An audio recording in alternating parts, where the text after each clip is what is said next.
Corona के कहर के बीच दिल्ली में एक बार फिर से भूकंप के झटके महसूस किए गए। बताया जा रहा है कि दिल्ली के पीतमपुरा इलाके में 2.2 की तीव्रता से भूकंप आया। ये भूकंप 11:28 पर आया था।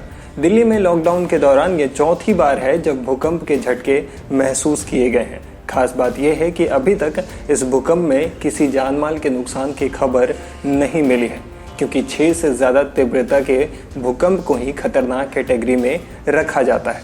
हालांकि इन दिनों दिल्ली में भूकंप के मामले बढ़ते जा रहे हैं। इससे पहले 10 मई को वजीरपुर में 3.5 तीव्रता का भूकंप आया था और उससे पहले 12 और 13 अप्रैल को भी दिल्ली में भूकंप के झटके महसूस किए गए थे।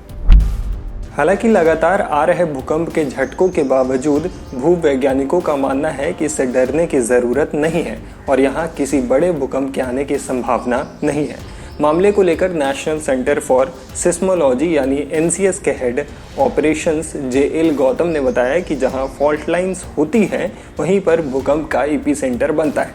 ईपी सेंटर का मतलब है जहाँ धरती के अंदर हलचल शुरू हुई हो, यानी भूकंप का जो केंद्र हो। अब दिल्ली NCR में ज़मीन के नीचे Delhi Moradabad fault lines, Mathura fault lines और सोहना फॉल्ट लाइंस मौजूद हैं। गौतम ने आगे बताया कि तीनों भूकंप फॉल्ट लाइन प्रेशर की वजह से आए ऐसा नहीं लगता है। उन्होंने कहा कि इन स्थानीय और कम तीव्रता वाले भूकंपों के लिए फॉल्ट लाइंस की ज़रूरत नहीं होती है। ज़मीन के नीचे छोटे मोटे एडजस्टमेंट्स होते रहते हैं, इससे भी कभी कभी झटके महसूस होते हैं। बड़े भूकंप फॉल्ट लाइन के किनारे ही आते हैं। गौतम ने आगे बताया कि दिल्ली ही नहीं बल्कि हिमालय बेल्ट को भूकंप से ज़्यादा खतरा है। हिंदू कुश से अरुणाचल प्रदेश तक जाने वाले रेंज में बड़े भूकंप आते हैं। दिल्ली से तो ये पहाड़ 200 से 250 किलोमीटर दूर है, लिहाजा दिल्ली का ईपी सेंटर बनना मुश्किल है। आपको बता दें कि भूकंप के मामले में दिल्ली बेहद संवेदनशील है। भूवैज्ञानिकों ने दिल्ली और इसके आसपास के इलाकों को जोन 4 में रखा है, जहां 7.9 तीव्रता का भूकंप आ सकता है। दिल्ली में भूकंप की आशंका वाले इलाकों में यमुना तट के करीबी इलाके, पूर्वी दिल्ली, शाहदरा, मयूर विहार, लक्ष्मीनगर, गुड़गांव, रेवाड़ी और नोएडा के नज़दीकी इलाके शामिल हैं। इससे पहले भी भारत में विनाशकारी भूकंप आते रहे। 2001 में गुजरात के कच्छ क्षेत्र में आए भूकंप में हजारों की संख्या में लोग मारे गए थे। भारत हर 47 किलोमीटर प्रति साल की स्पीड से एशिया से टकरा रहा है। टेक्टोनिक प्लेटों में टक्कर के कारण ही भारतीय उपमहाद्वीप में अक्सर भूकंप आते रहते हैं। हालांकि ग्राउंड वाटर में कमी के कारण टेक्टोनिक प्लेटों की स्पीड में कमी आई है। भारतीय मानक ब्यूरो ने अलग अलग एजेंसियों से मिली वैज्ञानिक जानकारियों के आधार पर पूरे भारत को 4 भूकंपीय जोन में बांटा है। इसमें सबसे ज़्यादा खतरनाक जोन 5 है। वैज्ञानिकों के अनुसार इन इलाकों में रिक्टर स्केल पर 9 तीव्रता की भूकंप आ सकती है। जोन 5 में पूरा पूर्वोत्तर भारत, जम्मू कश्मीर के कुछ हिस्से, हिमाचल प्रदेश, उत्तराखंड, गुजरात के कच्छ का रण, उत्तर बिहार का कुछ हिस्सा और अंडमान निकोबार द्वीप समूह शामिल हैं।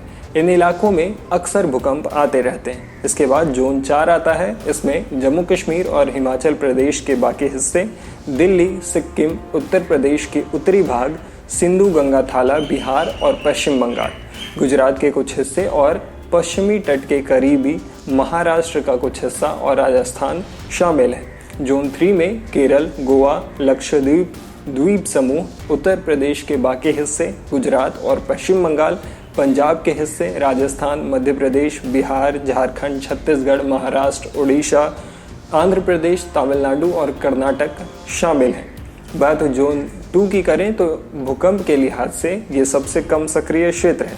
इससे सबसे कम तबाही के खतरे वाले इलाकों की कैटेगरी में रखा गया है। जोन 2 में देश का बाकी हिस्से शामिल हैं।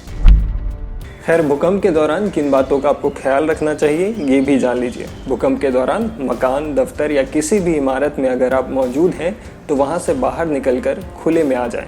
इसके बाद खुले मैदान की ओर भागें। भूकंप के दौरान खुले मैदान से ज़्यादा सुरक्षित जगह कोई नहीं होती है। भूकंप आने की स्थिति में किसी बिल्डिंग के आसपास न खड़े हों। अगर आप ऐसी बिल्डिंग में हैं जहां लिफ्ट हो तो लिफ्ट का इस्तेमाल बिल्कुल भी ना करें। ऐसी स्थिति में सीढ़ियों का इस्तेमाल करना सही होता है। भूकंप के दौरान घर के दरवाजे और खिड़की को खुला रखें। इसके अलावा घर की सभी बिजली स्विच को ऑफ कर दें।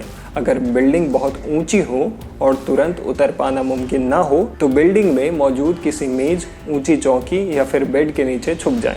भूकंप के दौरान लोगों को इस बात का ध्यान रखना चाहिए कि वो पैनिक ना करें और किसी भी तरह की अफवाह पर ना ध्यान दें।